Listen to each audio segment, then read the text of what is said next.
Installez-vous confortablement. C'est l'heure de la pause RH, le podcast qui révèle les histoires inspirantes des DRH.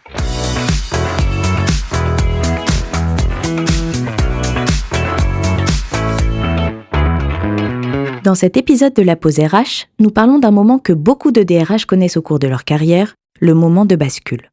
Ce moment où l'on arrive dans une organisation et où l'on comprend rapidement que le problème n'est pas seulement opérationnel. Pour Manon Enoch, DRH chez Solimut, une mutuelle engagée dans le secteur de la protection sociale et de la santé, ce moment arrive lorsqu'elle réalise que les recrutements n'aboutissent plus. Des postes qui restent ouverts, des équipes sous tension, un impact direct sur l'activité et un constat qui s'impose peu à peu, l'entreprise reste encore peu identifiée comme employeur sur le marché de l'emploi. Alors comment recruter quand on est peu connu ? Comment construire une marque employeur quand tout reste à faire ? Et comment ce sujet, souvent perçu comme RH, devient-il en réalité un véritable enjeu pour toute l'entreprise ? C'est ce que nous allons explorer avec Manon dans cet épisode. Et c'est Olivier Manicki, directeur de mission sociale chez BDO, qui lui tend le micro aujourd'hui. Bienvenue dans la pause RH. Bonjour Manon. Bonjour Olivier. Tu es DRH chez Solimut. Pour commencer, peux-tu nous raconter ton parcours et ce qui t'a amené à rejoindre l'entreprise en 2023 ? Mon parcours, il est fait d'un fil rouge qui est composé de deux choses, de la transformation et de l'impact. Moi, j'ai démarré mon parcours plutôt dans la communication et dans le secteur du sport automobile pendant plus d'une dizaine d'années, avant de rejoindre le groupe Michelin, au sein duquel j'ai basculé du côté de la fonction RH pour mon plus grand plaisir, parce que je souhaitais justement cultiver mon impact sur les personnes qui composaient l'organisation. Dans ce métier des RH, j'ai eu la chance de découvrir plusieurs industries, l'industrie du luxe, l'industrie de la musique, et puis là, l'industrie de la santé, de la prévoyance, dans le cadre de mon poste de DRH au sein de Solimut Mutuelle de France, qui est une entreprise qui est très engagée en faveur de la santé, et notamment la santé des femmes. Donc, ce qui est un sujet qui m'a particulièrement intéressée. Et les raisons pour lesquelles j'ai rejoint cette entreprise, c'est ce regard justement très prospectif en matière d'innovation sociale et la volonté d'avancer en matière de droits des femmes, d'égalité hommes-femmes au sein de l'entreprise. Avec notamment un projet qu'on a réussi à mettre en œuvre assez rapidement, qui est celui du congé menstruel, par exemple, qui m'a valu d'être élue, entre guillemets, par le site Hello Work parmi les 10 DRH en 2025 qui façonnaient le paysage RH. Donc très heureuse de pouvoir contribuer aussi à ces dimensions d'avancée sociale. Donc ça, c'est un projet dont le DG m'a parlé dès mon process de recrutement et qui m'a particulièrement intéressée. Et si je le raconte, c'est parce que c'est la démonstration que finalement on peut aussi arriver sur des fonctions RH sans avoir un parcours totalement linéaire en RH. Et je pense aussi que les métiers RH aujourd'hui sont faits de beaucoup d'accompagnement à la transformation, beaucoup d'accompagnement au changement. Et la dimension de soft skills et de communication est essentielle, je pense, pour pouvoir bien faire son métier en tant que RH ou DRH. Voilà. Du coup, quand tu arrives dans l'entreprise, qu'est-ce que tu constates côté recrutement concrètement ? Alors, sur la partie recrutement, quand je rejoins l'entreprise, on a des stocks de recrutement qui sont en cours. Les recrutements peinent un peu. Je vois une équipe recrutement, alors qui était modeste, composée de 2 personnes, mais qui est plutôt, j'allais dire, malmenée. J'ai des tensions entre les métiers, l'opérationnel et l'équipe RH. Et puis, j'observe aussi des impacts business qui sont assez forts. J'ai de la tension dans les équipes. J'ai une charge lié au fait qu'un certain nombre de postes ne sont pas staffés, qui se répartissent sur les équipes. J'ai des managers qui eux-mêmes sont en tension. J'ai toute une série d'impacts business un peu en cascade, avec des délais de remboursement qui s'étalent. J'ai des réitérations auprès de notre centre de service client. Donc l'impact business, on le voit assez vite. Et j'ai vite compris que le sujet du recrutement allait être un des premiers sujets qu'il fallait accompagner et résoudre pour pouvoir accompagner l'entreprise dans sa phase de croissance et de reprise d'activité. Tous ces recrutements qui aboutissent pas et que les équipes restent en sous-effectif, on a des conséquences sur l'activité et sur la qualité de service aussi ? Alors oui, parce que quelque part, on a tout un effet, on a des impacts qui sont, j'allais dire, un peu en cascade, quelque part, puisqu'il nous manque de la force vive, il nous manque de l'énergie.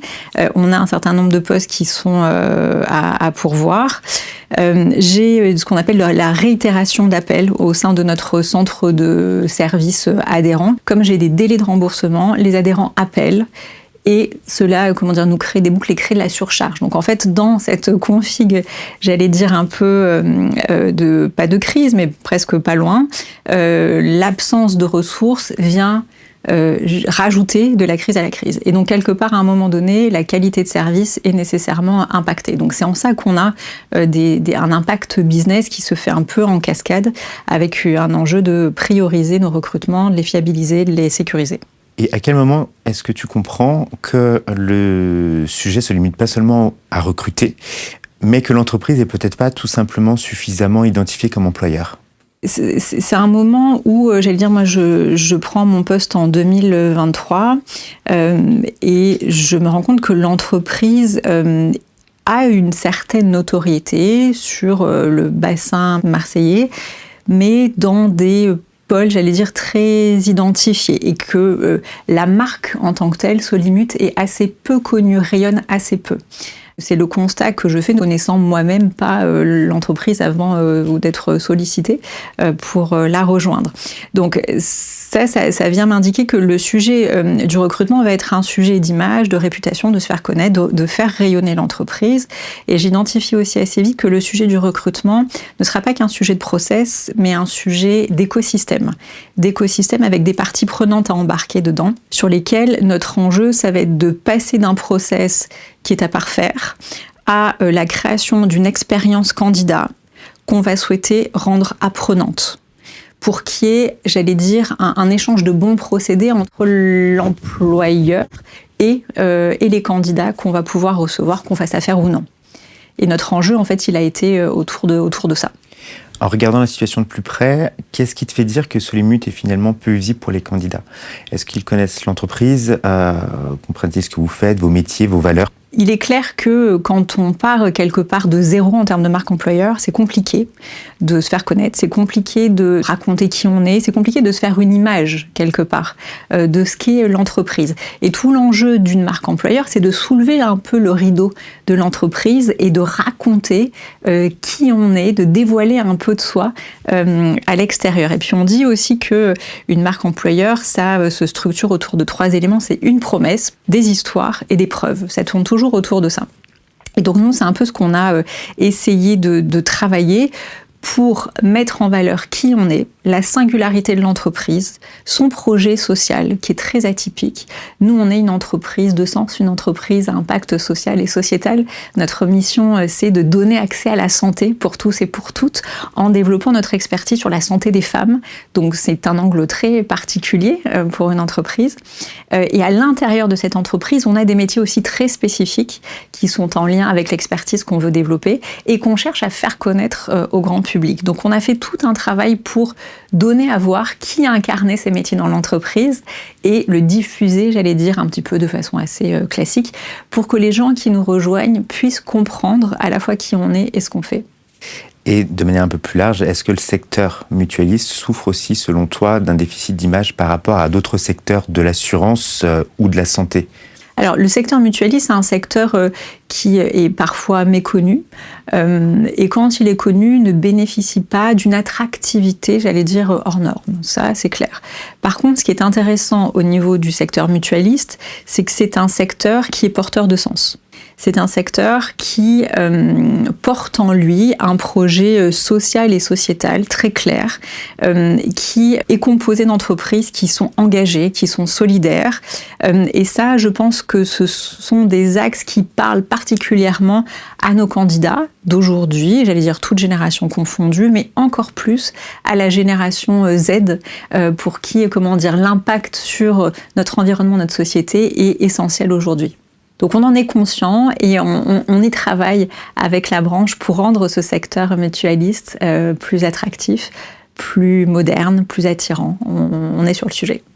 Fort de ces constats, le premier déclic, c'est quoi ? Qu'est-ce que tu as décidé de faire différemment ? Alors, le premier déclic, il va tourner autour d'une méthode.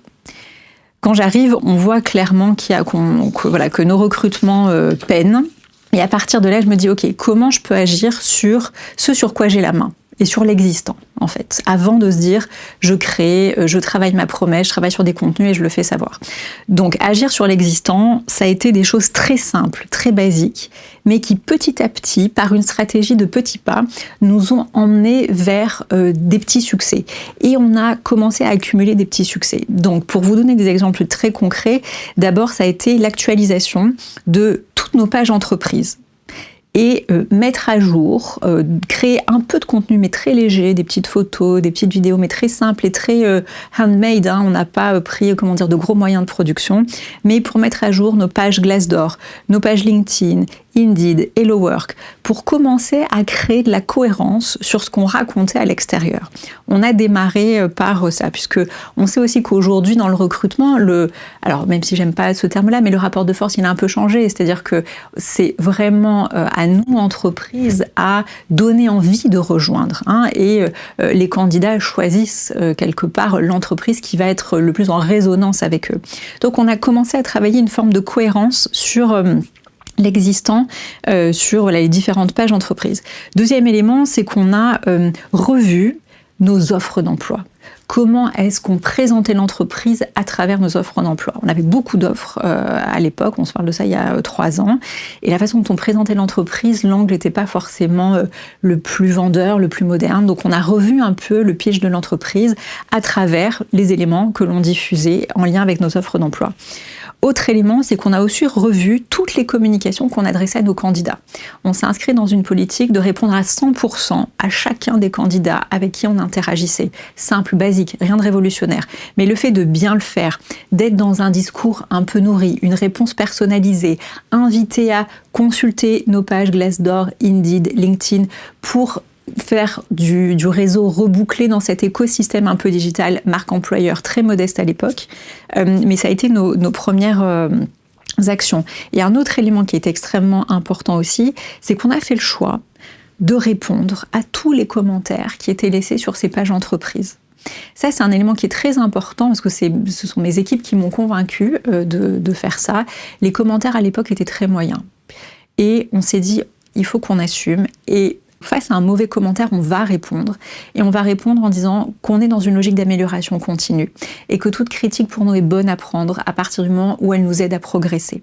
Donc ça a été aussi un pas qu'on a fait à cette époque pour vraiment essayer d'instaurer une approche transparente, un discours plutôt authentique et travailler la proximité avec ces personnes qui n'avaient pas forcément vécu une expérience pleinement satisfaisante pour eux. Et donc c'est comme ça qu'on a commencé un tout petit peu à travailler notre marque employeur et notre e-réputation quelque part avec les éléments qui étaient déjà existants, qui étaient en place et qui n'étaient pas des plus mirobolants, mais on a fait le choix de l'assumer quelque part pleinement. Et puis je vous parle d'une époque où nous n'avions pas de page carrière. Sur notre site global, lesolimut.com, nous n'avions aucune page qui était dédiée à qui est l'entreprise, comment elle fonctionne, qui sont les équipes, quel type de métier on peut trouver, quel type de parcours propose l'entreprise, qui est le comité de direction, quelle est la vision du comité de direction. On n'avait rien de tout ça. Donc on a vraiment démarré quelque part de zéro, mais avec la vision de se dire on va construire un écosystème digital en lien avec la marque employeur, mais on va le faire petit à petit. Donc on est vraiment parti, j'allais dire, d'assez loin. Et puis en parallèle de ça, on a travaillé, j'allais dire, deuxième étape de notre vision, ça a été la professionnalisation de l'équipe recrutement. Donc là, on a vraiment constitué une équipe, on a construit une vision, on est allé chercher pour le coup sur le marché des compétences extrêmement solides qui nous ont aidés à passer des caps, vraiment à progresser, à professionnaliser l'activité, rendre nos process beaucoup plus robustes. Ça peut paraître un peu basique, mais mettre des indicateurs. Et même si on met des indicateurs sur des process qui sont pas hyper robustes, les premiers éléments chiffrés qui émergent vont commencer à donner des idées, des tendances. Et petit à petit, on va pouvoir entrer dans un pilotage extrêmement fin. Donc ça aussi, en termes de bonnes pratiques, ou en tout cas de partage d'expérience que je peux raconter, c'est que ça vaut toujours la peine de commencer à mettre du chiffre, même si on a un process qui n'est pas parfaitement huilé. Parce que petit à petit, ça vous fait rentrer dans une mécanique de structuration de l'activité et vous y gagnez après. Donc ça vaut vraiment le coup. Et puis on a fait progresser nos process internes. Je vous parlais tout à l'heure d'écosystème avec des parties prenantes. On a formé nos managers au recrutement, travaillé sur la posture à avoir en recrutement. Comment est-ce que nos managers ont été quelque part le pivot entre ce qu'on commençait à raconter à l'externe et ce qu'ils venaient incarner, ce qu'on donnait vivre à l'interne. Quelque part, ils ont vraiment ce rôle-là à nos côtés, aux côtés de l'équipe RH. Et donc on a commencé à travailler de plus en plus avec les métiers, à professionnaliser notre approche. On avait plaisir à dire à l'époque qu'il n'y avait jamais de mauvais recrutement, c'était qu'un mauvais brief de recrutement. Donc on a travaillé main dans la main avec nos managers pour venir travailler davantage quel est le profil qu'on cherche, comment est-ce qu'on parle du métier, comment est-ce qu'on le met en valeur, en lumière, comment est-ce qu'on le raconte pour pouvoir aller chercher la pépite qui sera le bon match entre guillemets entre les personnes disponibles sur le marché et ce qu'on veut pour rejoindre nos équipes. Donc c'est quelque part, encore une fois, par cette stratégie de petits pas qu'on a réussi à venir donner une dimension beaucoup plus professionnelle à ce sujet du recrutement. Et petit à petit, ces éléments-là ont contribué à construire une troisième étape qui a été celle de la culture du recrutement, d'embarquer toutes ces parties prenantes quelque part pour venir alimenter notre professionnalisation et créer presque de vrais ambassadeurs. Et j'allais dire, ça c'est la suite de ce qu'on veut faire, c'est créer un véritable programme d'ambassadeurs de nos 500 collaborateurs chez Solimut pour faire rayonner la marque employeur tant en interne qu'en externe. En partant là, la création de cette marque employeur, est-ce que ce travail a aussi changé la manière dont l'entreprise parle d'elle-même, l'identité, et ce qu'on souhaite raconter aux candidats ? Je pense que ça a changé plusieurs choses. D'abord, on s'est dit quelque part les premiers éléments un peu simples, basiques, sur lesquels on peut agir avant même de travailler sur une promesse employeur et quelque chose qui embarque toute l'entreprise. Ensuite, on a travaillé sur un autre élément qui a été important, c'est la structuration et la création de pages carrière, où on vient raconter qui on est. C'est-à-dire qu'on soulève un peu le rideau de l'entreprise et on vient montrer comment ça se passe à l'intérieur. Donc on met en valeur ce qui nous anime, ça peut être des principes fondateurs ou des valeurs, la façon dont on travaille, nos métiers, qui incarne ces métiers, donc mettre en avant nos équipes. Et donc, si jamais vous allez faire un petit tour sur le site solimut.com, vous verrez que toutes les photos sont des photos de nos collaborateurs. Il n'y a pas, d'intelligence artificielle qui est produit de visuel. Tout est très incarné. Et on raconte aussi quelle est la vie dans l'entreprise, tous les événements qu'on organise, tout ce qu'on fait, tous les avantages quelque part sociaux à rejoindre l'entreprise. Et donc ça, bien évidemment, je pense que ça a aidé l'entreprise à se raconter et donc à changer le regard qu'elle pouvait porter sur elle-même et la façon dont elle se présentait. Ce qui est assez intéressant aussi, c'est qu'en travaillant sur la marque employeur, il y a forcément une incidence sur le fait de travailler sur la marque. Et au plus on devient désirable en termes de marque employeur, au plus cette désirabilité, elle vient aussi nourrir votre marque et votre plateforme de marque. Donc les deux sont intimement liés. Donc oui, je pense que tout ce travail-là qu'on a fait avec les équipes, avec les managers, a permis à l'entreprise de venir travailler quelque part son récit et son récit commun. Pour toi, qu'est-ce qui a été le plus difficile dans cette transformation ?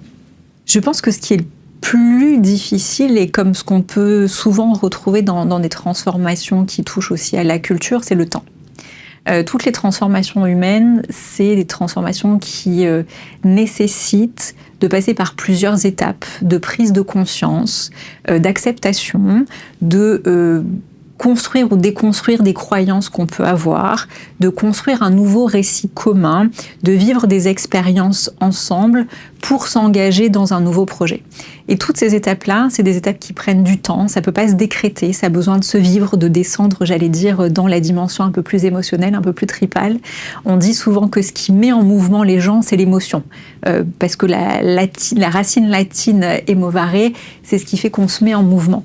Donc, ce qui est, à mon avis, important, c'est de s'accorder du temps, et d'autant plus quand on est une grande impatiente comme moi, c'est pas toujours facile, mais c'est un élément que j'ai vraiment appris, c'est qu'il faut se laisser du temps pour accompagner les transformations humaines. Voilà. Et quand on est au clair sur sa feuille de route, travailler une stratégie de petits pas, célébrer toutes les petites victoires, parce que toutes les petites victoires sont un pas de plus sur ce chemin de la transformation. Aujourd'hui, avec un peu de recul, qu'est-ce que ce travail sur la marque employeur a changé concrètement? Est-ce que tu vois une différence dans l'attractivité, les candidatures et la perception de l'entreprise du coup? Alors, ce que ça a changé concrètement, beaucoup de choses, je pense, et on a quelques chiffres pour en témoigner. Avant de lancer tout ça, on recevait une quarantaine de CV par offre. Aujourd'hui, on est à plus de 100 CV reçus par offre, et en fonction de certains postes, on a plus de 300 candidatures. Donc, on a vraiment réussi à franchir, je pense, des étapes. En termes de temps de recrutement, avant tout ce travail qui a été lancé sur la marque employeur, on était à plus de 90 jours pour staffer nos postes. Aujourd'hui, on est descendu sous la barre des 25 jours. Donc, on est très heureuse avec l'équipe recrutement d'avoir réussi à accélérer nos process autour de ça. On pilote aussi ce qu'on appelle le staffing de notre organigramme, comment notre organigramme est rempli et pourvu. En 2025, on a eu un organigramme qui était rempli à 99%. On a réduit nos stocks à 4 postes après avoir accumulé des 40 postes ouverts. Pour une structure comme les nôtres de 500 personnes, c'est beaucoup. Donc, on est très content de ces indicateurs-là. Et donc, c'est en ça qu'on a réussi à transformer une situation d'une activité qui était vraiment à la peine, qui créait beaucoup de tensions, au fait de l'avoir complètement rétablie, d'avoir accéléré, mis en place une professionnalisation de l'activité et des process qui soient particulièrement efficaces pour que, quelque part, l'entreprise devienne extrêmement fière de cette dimension de recrutement. Et encore une fois, le recrutement touche à des éléments assez culturels où on a travaillé main dans la main avec les managers pour aussi développer leurs compétences en matière de recrutement, développer leurs compétences d'un point de vue relationnel et faire en sorte qu'ils soient beaucoup plus à l'aise dans l'exercice de recrutement et dans leur rôle d'ambassadeur de l'entreprise. Voilà. En parallèle, en complément, est-ce que tu penses que ce travail a eu un impact en interne aussi? Est-ce que les collaborateurs sont davantage appropriés l'entreprise, les valeurs? Alors je pense que l'impact, il est assez large en interne, parce que vous savez ce qu'on dit souvent, on dit qu'il faut raconter de jolies choses en externe pour faire bouger l'interne. Donc oui, je pense que ce travail qu'on a mené sur la marque employeur et sur la façon dont on se raconte et dont on l'a mis en vitrine à l'extérieur, ça nous a aussi permis de bouger en interne pour s'approprier encore mieux qui on est, s'approprier encore mieux notre projet social, nos valeurs d'engagement, de solidarité, d'entreprise experte en matière de santé des femmes. Et quand je vois certaines collaboratrices qui postent sur LinkedIn des éléments de fierté d'appartenir à l'entreprise, ou quand je vois d'autres collaborateurs qui repartagent des contenus, je me dis chic, on est sur notre chemin de ce programme d'ambassadeurs où on veut transformer nos 500 collaborateurs en meilleurs ambassadeurs de Solimut. Donc je me dis chic, on est en chemin. Donc ces éléments-là me font dire que oui, ça a changé des choses sur la perception de l'entreprise, sur la façon dont on se raconte, et quelque part, à travers cette mise en lumière de nos équipes, c'est aussi des éléments de fierté pour nous, et de fait, c'est pour moi le développement de ce sentiment d'appartenance, parce que in fine, ce qu'on cherche à faire à travers une expérience collaborateur, qui démarre par une expérience candidat, c'est engager émotionnellement nos collaborateurs avec le projet de l'entreprise, avec son objet social. Et quand ce sont des comportements individuels qui se démultiplient, où ils partagent leur fierté d'appartenir à l'entreprise, pour moi, notre job, il est gagné. Dernière question, en partage d'expérience, si un DRH nous écoute aujourd'hui et se retrouve dans une situation similaire de recrutement bloqué, une entreprise peu connue, qu'est-ce que tu lui conseillerais? Ce que je pourrais conseiller, c'est d'abord de s'attacher à l'existant. Et comment l'existant, par de toutes petites choses, on peut commencer à le travailler, à le réajuster. Ça, pour moi, ça me semble très important, parce que c'est ce qui est le plus facilement accessible, premièrement. Ensuite, faire un diagnostic, essentiel. Et à partir de ce diagnostic, se construire une vision très claire. Avoir une feuille de route, où on veut aller, comment on veut y aller, à quelle vitesse, avec quels éléments. Le sujet de la marque employeur et de la e-réputation, quelque part, d'une entreprise, ça se traduit à travers tout un tas de choses, des notes, des pages entreprises, un écosystème digital, ce que les gens se racontent, le bouche à oreille, ça prend tout un tas de formes, quelque part. Et ce qui est intéressant, c'est de venir construire pas à pas ces éléments-là. En fonction des moyens, en fonction de la taille, on ne peut pas tout embrasser d'un seul coup. Donc c'est vraiment se définir une stratégie de petits pas, célébrer toutes les victoires. Et après le top, c'est effectivement pouvoir travailler des pages employeurs avec un contenu, une vraie ligne éditoriale, travailler la sincérité du discours, parce que ce qui va être très important, c'est d'être dans la justesse de ce qu'on a à proposer. Si on a une promesse qui est extrêmement engageante, mais que dans ce qu'on délivre, c'est extrêmement décevant, là on se met en échec. Par contre, l'inverse peut être compliqué aussi. Si j'ai une promesse qui est peu ambitieuse, mais par contre, je délivre une expérience de collaboration incroyable et j'engage les gens, bon, on m'a pas assez vendu, on n'a pas été assez attractif. Donc tout l'enjeu, c'est d'arriver à être extrêmement juste entre ce que je raconte, avoir un discours de vérité, et ce que je vais donner à vivre au quotidien à mes collaborateurs, l'expérience que je vais leur donner à vivre, qu'elle soit vraiment juste. Et c'est en ça qu'on est quelque part dans un écosystème avec des parties prenantes, l'équipe de direction, l'équipe RH, les managers, les métiers, le salarié, où qu'il se trouve dans l'entreprise. Toutes ces personnes-là contribuent à rendre l'expérience de collaboration au quotidien sympa, épanouissante, et qui fait qu'on arrive le matin, on a le sourire, on sait déjà à quoi on contribue, on a du sens dans ce qu'on fait, et on a plaisir à retrouver les personnes de notre environnement. Et ça, voilà, c'est vraiment du travail un peu de fourmi, mais c'est le lien entre tous ces éléments-là qui vient créer ce qu'on appelle des points de contact dans l'expérience de collaboration, qui engage le salarié et qui, de fait, le fidélise, je pense. Merci Manon pour ton partage d'expérience. Olivier. Merci d'avoir partagé cette pause avec nous. Si l'histoire vous a inspiré, parlez-en autour de vous, abonnez-vous et retrouvez-nous très vite pour un nouveau récit de DRH passionnément engagé.